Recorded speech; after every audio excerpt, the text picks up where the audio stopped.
আসসালামু আলাইকুম প্রিয় ছাত্রছাত্রীরা, আশা করব তোমরা ভালো আছো, সুস্থ আছো। এখন আমরা সপ্তম শ্রেণীর গণিত ক্লাস নেব।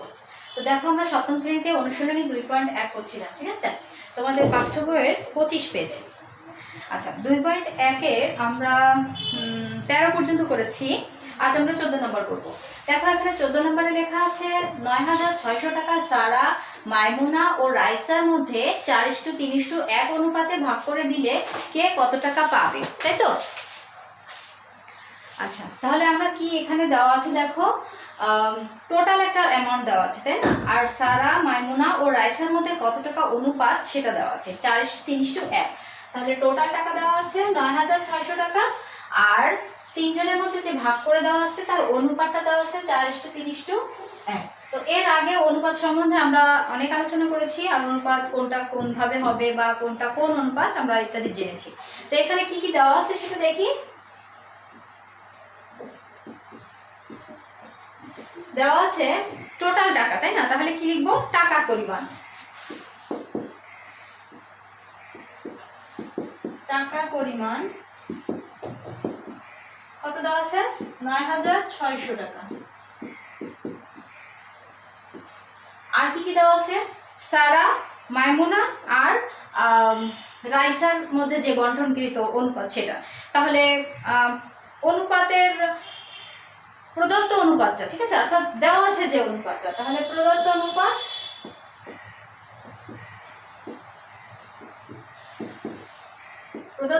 কত দেওয়া আছে? 4:3:1, ঠিক আছে? বা এটা লেখা যায় সারা, মাইমুনা ও রাইসার মধ্যে প্রদত্ত অনুপাত, সেটাই লিখি, সেটাই ভালো হবে। প্রদত্ত অনুপাত না লিখে লিখি সারা, মাইমুনা ও রাইসার মধ্যকার অনুপাত মধ্যে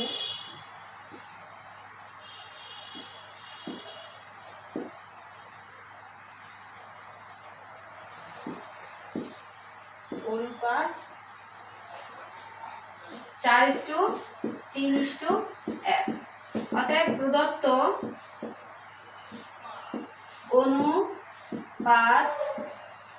অনুপাতের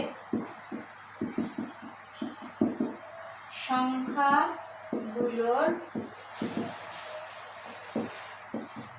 যোগফল কত? 4+3+1। অর্থাৎ যে প্রদত্ত অনুপাতটা দেওয়া আছে সেই অনুপাতটার যোগফল আমরা চাচ্ছি। তাহলে কত হবে? 8, তাই তো? 8। এখন যেহেতু আমরা প্রদত্ত যে অনুপাত দেওয়া আছে সেই অনুপাতের যোগফল পেয়েছি এবং টোটাল পরিমাণ টাকাটা পেয়েছি, তাহলে কে কত টাকা পেলো সেটা আমরা পাবো না?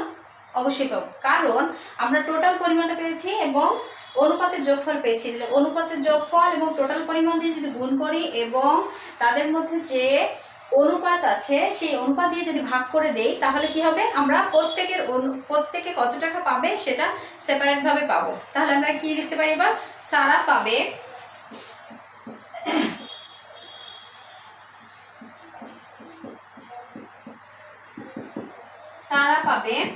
কত টাকা পাবে?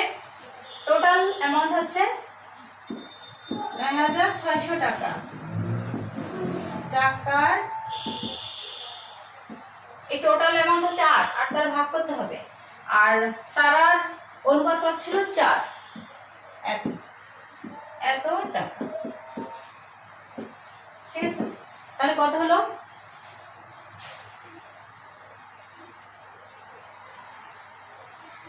8×2=16, তারপরে 18, তাই না?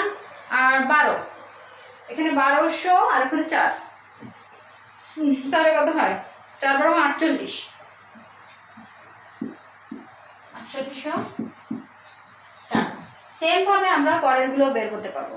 মাইমুনারটা বের করবো, রাইসার বের করবো, একই নিয়মে সবগুলো। তাহলে মাইমুনার কত পেল? আবার মাইমুনা পাবে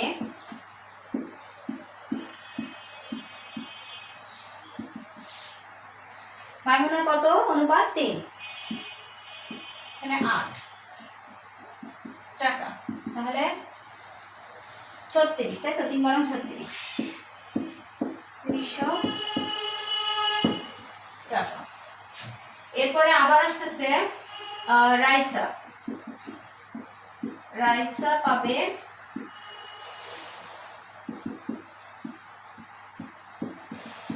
টাকার কত, 1/8, তার মানে 1200 টাকা। ক্লিয়ার? আচ্ছা, খেয়াল করো, আমরা সেপারেট ভাবে কি পেলাম? সারা পাচ্ছে 4800 টাকা, আবার মাইমুনা পাচ্ছে 3600 টাকা, আর রাইসা পাচ্ছে 1200 টাকা। ঠিক আছে, এখন আমাদের কি চাওয়া হয়েছিল কোশ্চেনে? প্রত্যেককে যদি 4:3:1 অনুপাতে ভাগ করে দেওয়া হয় তাহলে কে কত টাকা পাবে? আমরা অলরেডি পেয়ে গেছি যে কে কতটা পেয়েছে। তাহলে অতএব নির্ণেয় সারা পাবে 4800 টাকা, মাইমুনা পাবে 3600 টাকা এবং রাইসা পাবে 1200 টাকা বা 1200 টাকা। মোটামুটি একটা স্ক্রিনশট দাও, কন্টিনিউ, এটা হয়ে গেল আমাদের। এরপর আমরা 14 পরে 15 নম্বরটা দেখব। 3 জন ছাত্রের মধ্যে 4200 টাকা তাদের শ্রেণী অনুপাতে ভাগ করে দেওয়া হলে একই নিয়মে, জাস্ট কথাগুলো ভিন্ন, তারপরেও আমরা করব। দেখো, আমরা 15 নম্বরটা লিখেছি। 3 জন ছাত্রের মধ্যে 4200 টাকা তাদের শ্রেণী অনুপাতে ভাগ করে দেওয়া হলো। তারা যদি যথাক্রমে ষষ্ঠ শ্রেণী, ষষ্ঠ নাকি পঞ্চম বলছে এখানে, সরি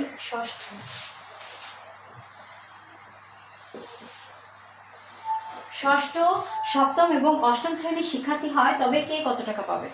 আচ্ছা, তাহলে যেহেতু 3 জন ছাত্রের মধ্যে টোটাল টাকাটা দেওয়া আছে, তাই না? কত টাকা ভাগ করে দেওয়া আছে সেটা দেওয়া আছে 4200 টাকা, এবং প্রত্যেক শ্রেণীর যে অনুপাতটা সেটা দেওয়া আছে। অনুপাত কত দেওয়া আছে? দেওয়া আছে কি না, অনুপাতে ভাগ করে দেওয়া হলো, অর্থাৎ অনুপাতটা বের করে নিতে হবে। ঠিক আছে, অনুপাতটা কিভাবে বের করে নিতে হবে?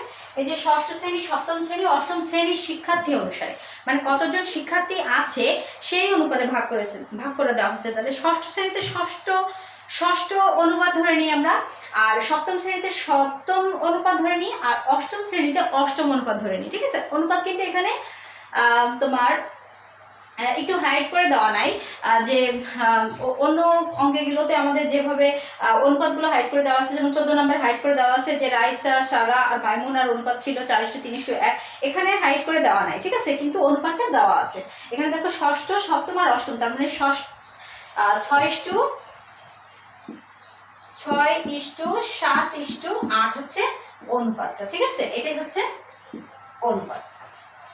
তাহলে আমরা কি লিখতে পারি? আমরা সর্বপ্রথম লিখবো হচ্ছে 3 জনের শ্রেণীর অনুপাত। এখানে 3 জনের কথা বলা আছে না, প্রত্যেকটা শ্রেণী, তাহলে 3 জন ছাত্রের কথা বলেছে, তাহলে 3 জনের শ্রেণীর অনুপাত সেটা আমরা লিখতে পারি।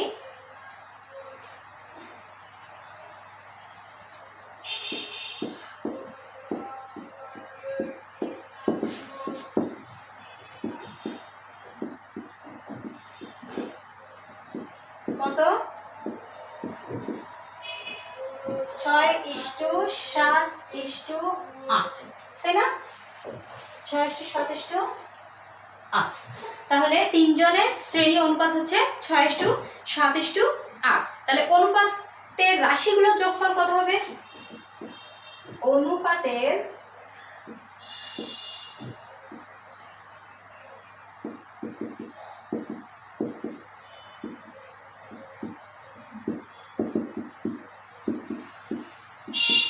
রাশিগুলো যোগফল কত আসতেছে? 6 + 7 + 8, তার মানে 21 নাকি 22?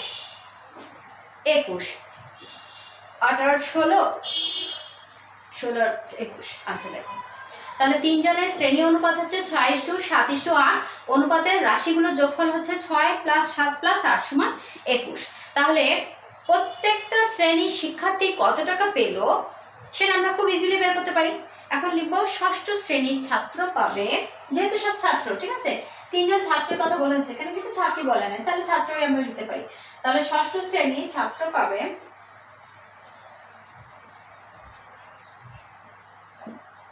ষষ্ঠ শ্রেণীর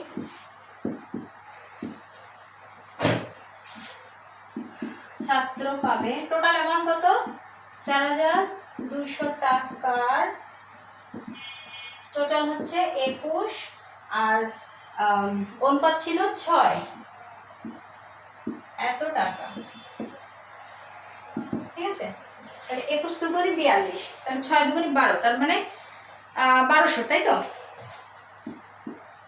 1200 টাকা। ক্লিয়ার? আচ্ছা, এরপর আমরা দেখব ষষ্ঠ শ্রেণী পেলাম এবং সপ্তম শ্রেণী ছাত্র পাবে ঠিক একই নিয়মে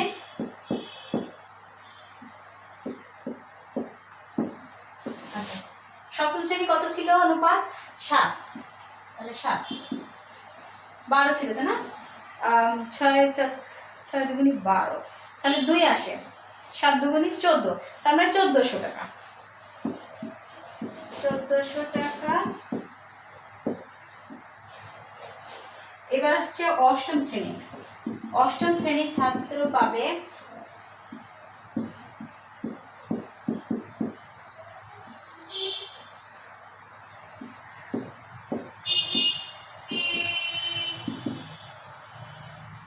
আচ্ছা, কত হবে তাহলে? 8 দুগুণে 16, তার মানে 1600 টাকা। তাহলে টোটাল আমরা কত পাচ্ছি? 3 জন শিক্ষার্থী কে কত পেলো সেটা আমরা পেলাম। 3 জন শিক্ষার্থী পেলো 1200 টাকা, 1400 টাকা আর 1600 টাকা। তাহলে এটাই নির্ণয় উত্তর। অতএব নির্ণয় কে কত পেলো? প্রত্যেক শিক্ষার্থী পেলো 1200, 1400 আর 1600। অতএব নির্ণয়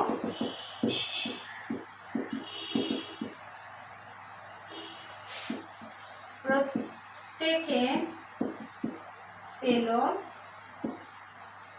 যথাক্রমে 1200 টাকা, 1400 টাকা এবং 1600 টাকা। ঠিক আছে, এটাই অ্যান্সার। নিচে দেখা হচ্ছে? হ্যাঁ। আচ্ছা, তাহলে আমরা কি পেলাম? 3 জন ছাত্রের মধ্যে ঠিক একই নিয়মে 14টা যেমন 15 তেমন, এরপরে 16টা সেম নিয়মে। 16টা একটু ডিফারেন্ট, 16টার এখানে একটু ডিফারেন্ট কথাবার্তা বলছে, আমরা 16টাও করবো। তো দেখো এখানে কি বলছে, আরেকটু রিপিট করছি আমরা।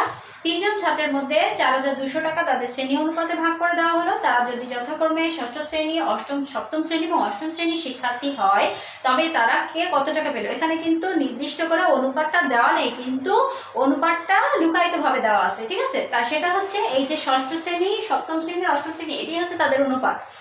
এটা একটু বুঝে নিতে হবে। 3 জন শ্রেণীর অনুপাত হলো 6:7:8। অনুপাতের রাশিগুলো যোগফল আমরা বের করলাম, রাশিগুলো যোগফল বের করে ঠিক একই সিস্টেমে আমরা অঙ্কটা কভার করলাম। এরপর আমরা 16 নম্বরটা করব। আচ্ছা, খেয়াল করে এখানে 16 নম্বরটা তিনটা নাম দিয়ে দেওয়া আছে, সোলাইমান, সালমান আর ইউসুফ, কিন্তু আমি ক, খ, গ দিয়ে করেছি। যেহেতু বোর্ডটা ছোট, এর জন্য আমরা সংক্ষিপ্তভাবে করার জন্য। একই জিনিস, জাস্ট সংখ্যা একই থাকবে, কথা একই থাকবে, নামটা একটু ডিফারেন্ট হয়েছে, সমস্যা নেই। দেখো, ক ও খ এর আয়ের অনুপাত 5:7, খ ও গ এর আয়ের অনুপাত 4:5। ক এর আয় 120 টাকা হলে গ এর আয় কত? ঠিক আছে, তাহলে এখানে আমরা কি কি পাচ্ছি? ক, খ এবং গ, ঘ এর দুইটা অনুপাত পেয়েছি আমরা, তাই না? কিন্তু আরেকটা জিনিস পেয়েছি, ক এর আয় দেওয়া আছে 120 টাকা, চেয়েছে গ এর আয়। ঠিক আছে, তাহলে এরকম একটা অঙ্ক আমরা করেছিলাম উদাহরণে, তাই না? ঠিক সেম অঙ্ক। তাহলে সমাধানে কি হবে? আচ্ছা, এখানে দেওয়া আছে কি সেটা আমরা লিখি। দেওয়া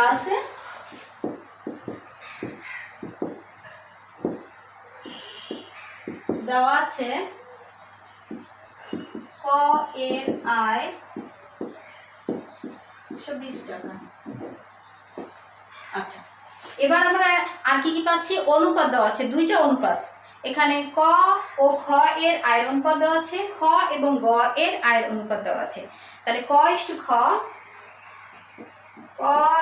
খ সমান কত? 5:7। আরেকটা আছে খ ইস্টু গ ইকুয়াল টু 4:5। আচ্ছা, এই যে দুইটা অনুপাত দেওয়া আছে, দুইটা অনুপাতে আমরা বহুরাশিক অনুপাতে পরিণত করব। তার মানে ক/খ/গ এই অনুপাতে,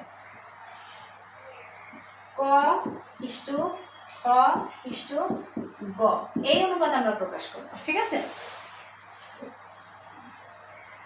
অতএব ক/খ/গ এই অনুপাতে প্রকাশ করব। তাহলে ক/খ যদি 5:7 হয় এবং খ আর গ, দেখো দুইটাতে খ আছে, খ হচ্ছে 4:5 হয়, তাহলে প্রথম অনুপাতকে আমরা যদি 4 দ্বারা গুণ করি এবং দ্বিতীয় অনুপাতকে যদি আমরা 7 দ্বারা গুণ করি, তাহলে মোটামুটি আমাদের রাশি সমান পাচ্ছি, তাই না?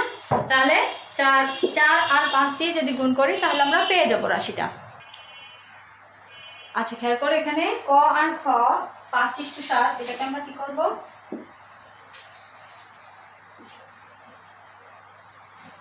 যদি পক্ষকে 4 দ্বারা গুণ, তাহলে উভয় পক্ষকে যদি 4 দ্বারা গুণ করে তাহলে কত হবে? 4×5 = 20, 4×7 = 28 হচ্ছে। আর এটাকে আমরা একই রকম মিল করতে গেলে, অর্থাৎ খ দুটো আছে তাই না, খ দুটো যদি আমরা মিল করতে যাই তাহলে এখানে 7 দ্বারা গুণ করতে হবে। তাহলে উভয় পক্ষকে 7 দ্বারা গুণ করে তাহলে আমরা 4×7 = 28, 5×7 = 35।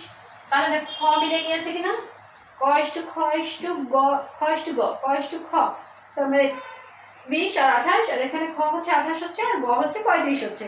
তাহলে আমাদের একটা বহুরাশিক অনুপাত হয়ে যাচ্ছে, তাই না? তাহলে ক/খ/গ আমরা কি লিখতে পারি, 20:28:35, তাই না?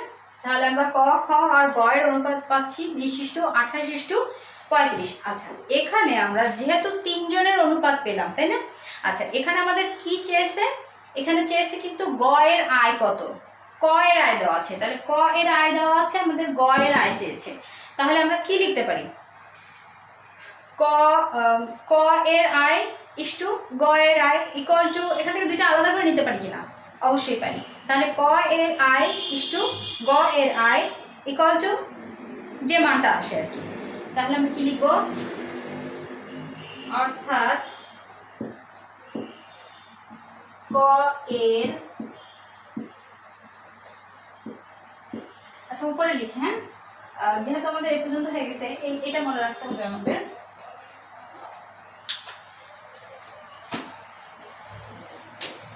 একটু মুছে দেই।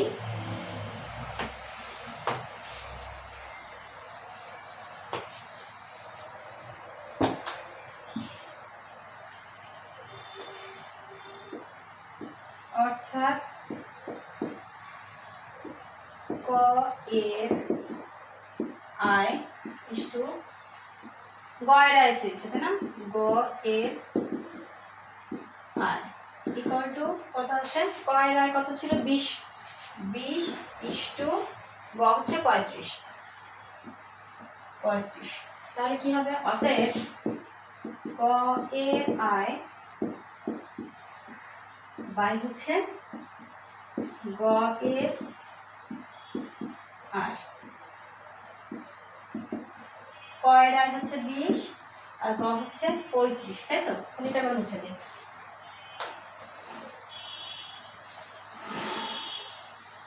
এখান থেকে আমাদের বের করতে হবে গ এর আয়। তাহলে কি করব, সমীকরণ গটাকে বাম পাশে রাখবো, গ এর আয় ইন্টু 20, ক এর আয় ইন্টু 25, বা গ এর আয় সমান গ এর আয় ইন্টু 35 বা হচ্ছে 20। এখানে ক এর মানটা বসাতে হবে। ক কত ছিল আমাদের, ক কত পেয়েছিলাম, 4×5 = 20 পেয়েছিলাম, তাই না? তাহলে 20/20 পেয়েছিলাম, তাই তো? তাহলে 20, সরি এখানে ক এর ইয়ে ছিল অনুপাত না, আমরা মান কত পেয়েছিলাম, ক এর আয় কত পেয়েছিলাম, ক এর আয় দেওয়া আছে আমাদের 120 টাকা, আমরা প্রথমেই লিখে নিয়েছি। তাহলে ক এর আয় হচ্ছে 120 টাকা, 120 টাকা ইন্টু 35/20, এখানে লিখে নাও, দেওয়া আছে। আচ্ছা, তাহলে 0 0 কেটে গেল, 2 3 4 12, 3 35, 3 35 হচ্ছে 21, তাই তো? 6 6 5 6 30 0, হয়তো 5 5 3 5 15, 16 17 18 19 20 21, তাহলে হচ্ছে 210 টাকা। ক্লিয়ার? আচ্ছা, তাহলে আমাদের কি হলো, 120 টাকা হচ্ছে ক্রয়ের আয়, সেখান থেকে আমরা যে অনুপাতটাকে কাটাকাটি করে আমরা 220 টাকা 210 টাকা পাচ্ছি, যেটা হচ্ছে গয়ের আয়।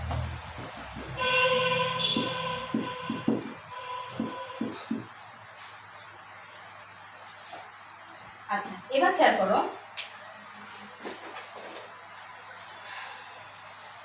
আমরা তোমাদের পাঠ্য বইয়ের যে 16 নম্বরটা দেখেছিলাম, সোলাইমান ও সালমানের আয়ের অনুপাত, এখানে আমি ক আর খ দিয়ে করেছি, একটু মিল করে দিই। এখানে আমরা লিখেছিলাম ক ও খ এর আয়ের অনুপাত 5:7, এখানে হবে সোলাইমান ও সালমানের আয়ের অনুপাত 5:7।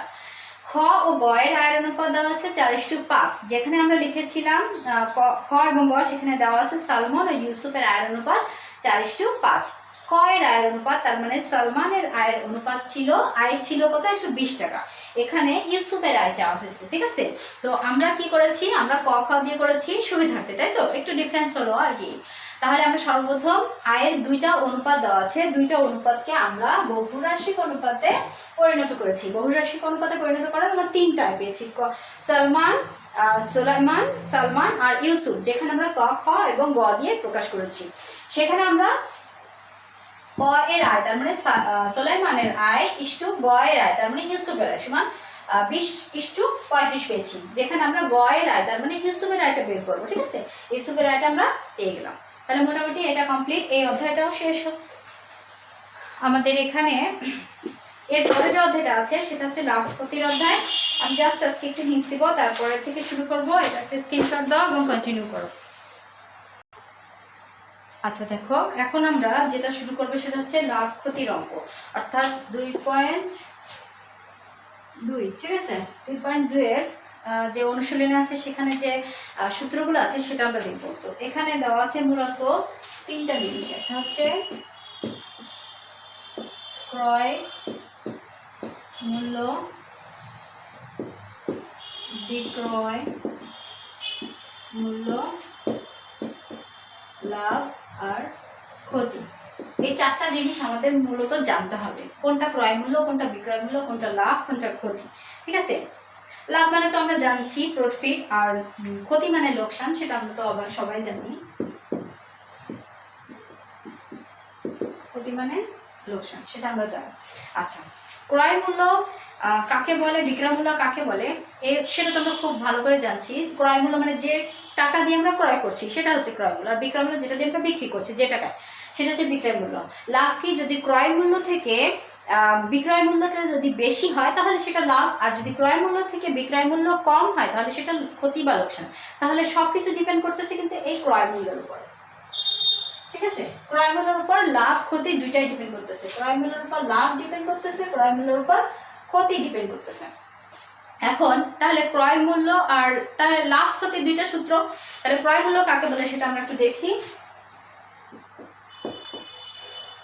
ক্রয় মূল্য খুব ছোট্ট একটা কথা, তোমাদের বইয়ে আছে, দেখো 25 পেজ। কোন জিনিসের যে মূল্যে ক্রয় করা হয় তাকে ক্রয় মূল্য বলে, যে মূল্যে বিক্রয় করা হয় তাকে বিক্রয় মূল্য বলে। তাহলে ক্রয় মূল্য হচ্ছে কোন জিনিস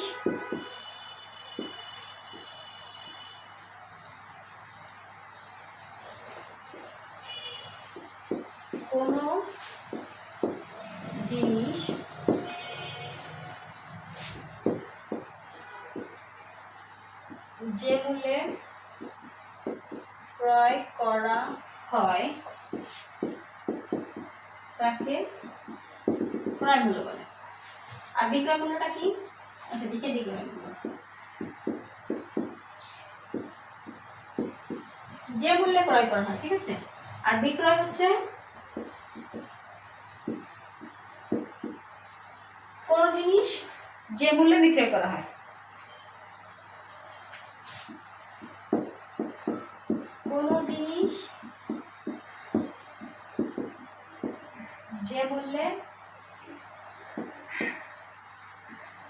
বিক্রয় করা হয় তাকে বিক্রয়।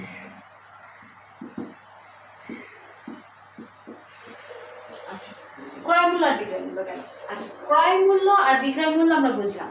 এরপরে আমরা বুঝবো এই যে লাভ ক্ষতি, আমি খুব সংক্ষেপে বলেছিলাম লাভটা কিন্তু ক্রয় মূল্যের উপর ডিপেন্ড করতেছে, ক্ষতিটাও কিন্তু ক্রয় মূল্যের উপর ডিপেন্ড করতেছে। কেন বলো তো? কারণ তুমি ধরো 10 টাকা দিয়ে একটা পেন কিনলে, ঠিক আছে, একটা কলম তুমি বিক্রি করলে, কিনলে, ক্রয় করলে, এখন তুমি বিক্রি করলে হচ্ছে এই একটা পেনই বিক্রি করছো কত? 60 টাকা, এই একটা পেন। তাহলে কি বিক্রিটা তুমি লসে করতেছো না, কম টাকায় করতেছো, তার মানে এটা কিন্তু ক্রয় মূল্যের উপর ডিপেন্ড করতেছে। আবার যদি তুমি এই পেনটা 12 টাকায় বিক্রি করো তাহলে কি তোমার লাভ হচ্ছে, সেটাও ডিপেন্ড করতেছে এই ক্রয় মূল্যের উপরে। ঠিক আছে, সেম জিনিস। তাহলে ক্রয় মূল্য বিক্রয় মূল্য পেলাম, এবার আমরা সূত্রগুলো দেখব।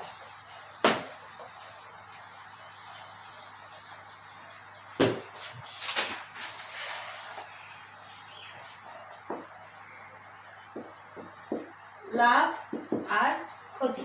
আচ্ছা, লাভের দুইটা সূত্র আছে, লাভের একটা সূত্র, ক্ষতির একটা সূত্র। লাভ থেকে আমরা 3টা বেসিক জিনিস জানতে পারবো, ক্ষতি থেকেও 3টা বেসিক জিনিস জানতে পারবো। তাহলে লাভ কখন হচ্ছে? যখন বিক্রয় মূল্য বেশি হচ্ছে, বিক্রয় মূল্য বেশি, ক্রয় মূল্য কম। তাহলে লাভ কখন হচ্ছে? যখন বিক্রয় মূল্য বেশি, ক্রয় মূল্য কম। তার মানে বিক্রয় মূল্য থেকে ক্রয় মূল্য যদি কম হয়, বিক্রয় মূল্য যদি বেশি হয়, তাহলে তখন লাভ হচ্ছে। তাহলে এই লাভের যে সূত্রটা, এখান থেকে আমরা 3টা জিনিস পাচ্ছি। কি কি পাচ্ছি? যখন লাভ হচ্ছে তখন বিক্রয় মূল্য কেমন হবে? বিক্রয় মূল্যটা হবে ক্রয় মূল্য মাইনাস ক্রয় মূল্য, ক্রয় মূল্য বেশি চলে, তাহলে ক্রয় মূল্য প্লাস লাভ। কারণ এটা যদি তুমি এপাশে নিয়ে আসো তাহলে ক্রয় মূল্য বেশি চলে গেলে কি মাইনাস ছিল প্লাস হয়ে যাবে, তাহলে ক্রয় মূল্য প্লাস লাভ। আবার যদি তুমি ক্রয় মূল্য চাও, এখান থেকে ক্রয় মূল্য চাও, সেক্ষেত্রে কি হবে? বিক্রয় মূল্য মাইনাস লাভ। তাহলে বিক্রয় মূল্য মাইনাস লাভ। তাহলে আমরা লাভ থেকে কি কি জানতে পারছি? বিক্রয় মূল্য মাইনাস ক্রয় মূল্য, যেখানে বিক্রয় মূল্য আমরা পাচ্ছি ক্রয় মূল্য প্লাস লাভ, এবং ক্রয় মূল্য ইকুয়াল টু পাচ্ছি বিক্রয় মূল্য মাইনাস লাভ। ঠিক একই ভাবে ক্ষতির ক্ষেত্রে আমরা একটা পাবো, এটা আমরা লাভের ক্ষেত্রে পাচ্ছি। এবার ক্ষতির ক্ষেত্রে দেখো, ক্ষতির ক্ষেত্রে আমরা কিন্তু ক্রয় মূল্যের উপর ডিপেন্ড করছে। ঠিক আছে, ক্রয় মূল্য মাইনাস বিক্রয় মূল্য, ক্রয় মূল্য মাইনাস বিক্রয় মূল্য। তো ক্রয় মূল্য মাইনাস যদি বিক্রয় মূল্য হয়, তাহলে এখানে বিক্রয় মূল্য ইকুয়াল টু কত? যেহেতু আমরা বিক্রয়টা আগে দিয়েছি, অতএব বিক্রয় মূল্য ইকুয়াল টু ক্রয় মূল্য মাইনাস ক্ষতি। আর যদি ক্রয় মূল্য চাই,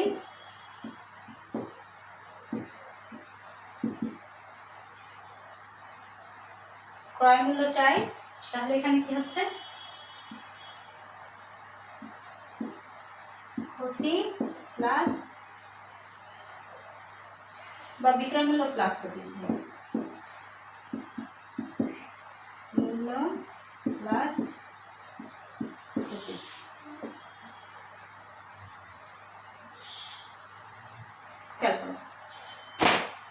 তাহলে কি হচ্ছে? লাভ ইজ ইকুয়াল টু বিক্রয় মূল্য মাইনাস ক্রয় মূল্য। তাহলে এখানে বিক্রয় মূল্য ইজ ইকুয়াল টু ক্রয় মূল্য প্লাস লাভ, ক্রয় মূল্য ইজ ইকুয়াল টু বিক্রয় মূল্য মাইনাস লাভ। তার মানে এই একটা সূত্র যদি আমরা মুখস্থ করি, তাহলে আমরা এই দুইটা পাচ্ছি, তাই না? এই একটার জন্য একটা সূত্র মুখস্থ করলে আমরা দুইটা পাচ্ছি। এরপরে আমরা যদি ক্ষতি ইজ ইকুয়াল টু ক্রয় মূল্য মাইনাস বিক্রয় মূল্য মুখস্থ করি, ক্ষতি ইজ ইকুয়াল টু ক্রয় মূল্য মাইনাস বিক্রয় মূল্য মুখস্থ করি, তাহলে বিক্রয় মূল্য এখান থেকে বের করতে পারছি ক্রয় মূল্য মাইনাস ক্ষতি, আর ক্রয় মূল্য বের করতে পারছি বিক্রয় মূল্য প্লাস ক্ষতি।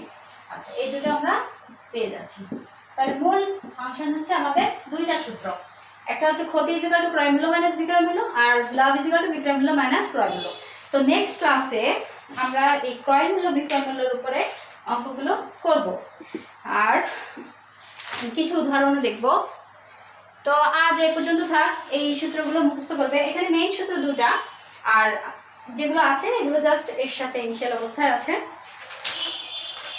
এগুলো হচ্ছে এই সমীকরণ থেকেই বের করা যাবে, ঠিক আছে। আর যদি কেউ মুখস্থ করে ফেলতে পারো তো বেটার। তো যেগুলো করিয়েছি বাসায় একটু প্র্যাকটিস করো, প্র্যাকটিস না করলে কিন্তু কিছুই হবে না। তো সবাই ভালো থাকো, সুস্থ থাকো, নেক্সট ক্লাস ইনশাআল্লাহ দেখা হবে। আল্লাহ হাফেজ।